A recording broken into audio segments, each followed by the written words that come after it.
bears in Arkansas. Some folks never seen a bear at all. Some folks say that bears around eating babies raw. Some folks got a bear across the hall. I'm Darren Conkerite, owner and operator of Back to the Grind Coffee House. Great. So we're going to start off just kind of generally. Can you just kind of tell me the story of how Back to the Grind came to be? Well, I had a best friend at the time. This was back in probably '94. His name was Scott Cole. He lived in LA and I was here in Riverside. And we both came from different backgrounds. He was a corporate banker and I was at that time a cheesemaker. So we kind of would do travels and different vacations that normal people do. And we always said if we weren't at our present jobs, we wanted to do a coffee house because we liked the networking with people and the music and the art and all that aspect of it. And so we kind of, just said, well, we need to do this before we're 30. So we kind of just pulled our money together and went on a little hunt for the appropriate building. And we lucked out and found this one vacant for about 3 years after Lane's Country Store closed. And it was a perfect opportunity to get started. Well, we knew that our mission statement from opening was Back to the Grind as a place for all to come together, keeping all labels outside.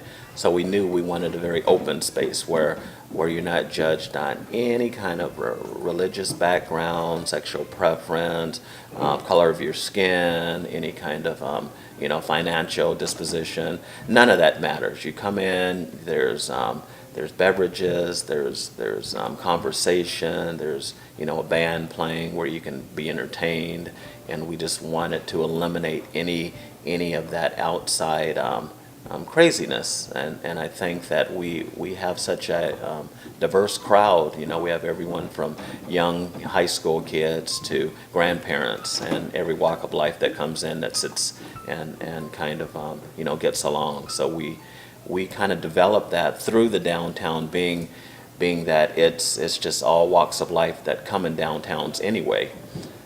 So we tapped into it by just bringing the cultures together, letting them know that we're going to be doing this venue and come and support us, and they were right here.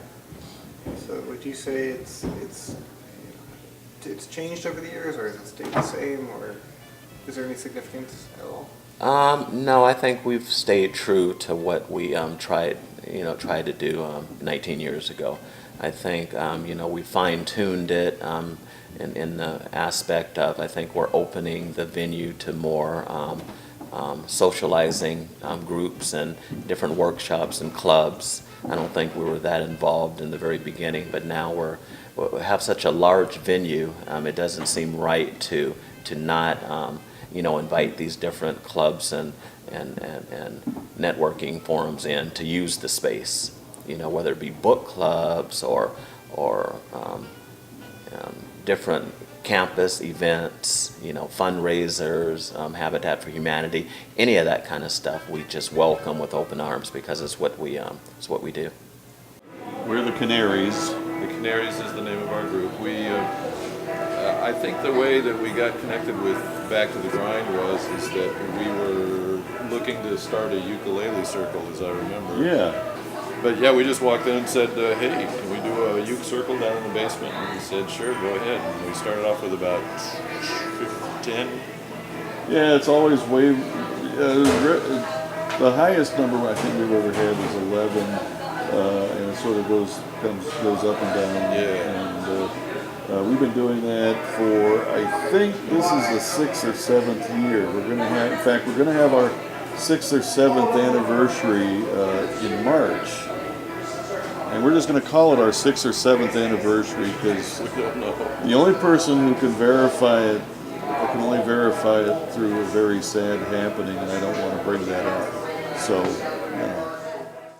Well, there was a situation that I think popped up, I think it was August of 2014, where a plaintiff and an attorney came into Riverside, and I think they sued at least 75 different businesses, everything from eateries to tire shops to different parking lots, and their objective, was an ADA compliant kind of lawsuit, where that's the handicap accessibility.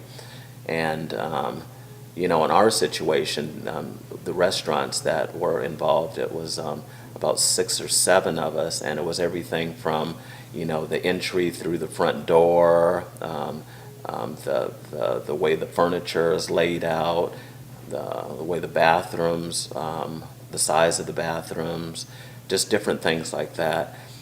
So we thought as a group we would do a campaign and get the community involved. We've been here 19 years and we've hosted thousands of bands and thousands of artists, and we thought, if everyone just came to the table and kind of said, well, yeah, those guys gave me a free show, and then they let me hang my work on the wall, and I sold a couple of pieces, this and that, we would come up with the adequate funds to do the renovation, and I think we met that.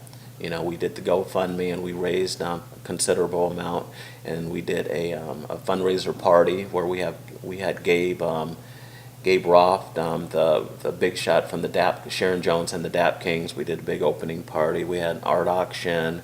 We had just different things like that. So it was able to do all the repairs. And then when the court date came, when we were supposed to go to court, they never showed up.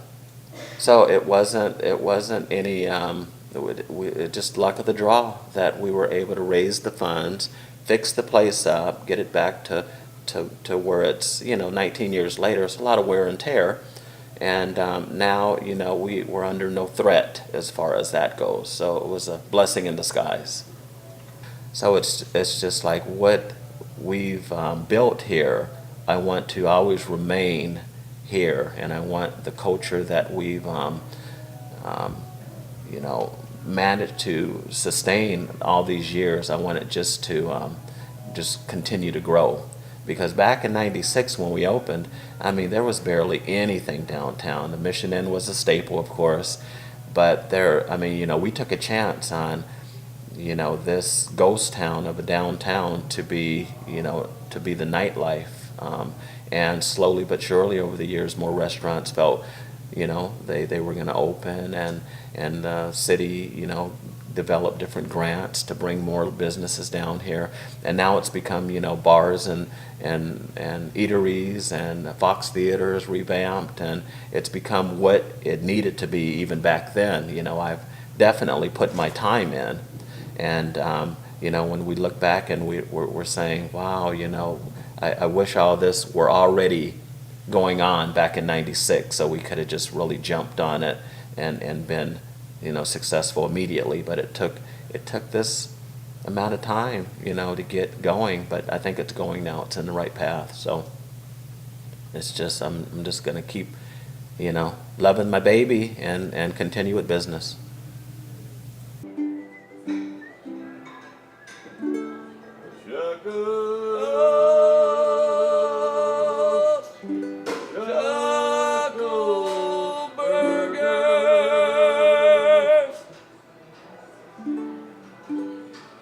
Got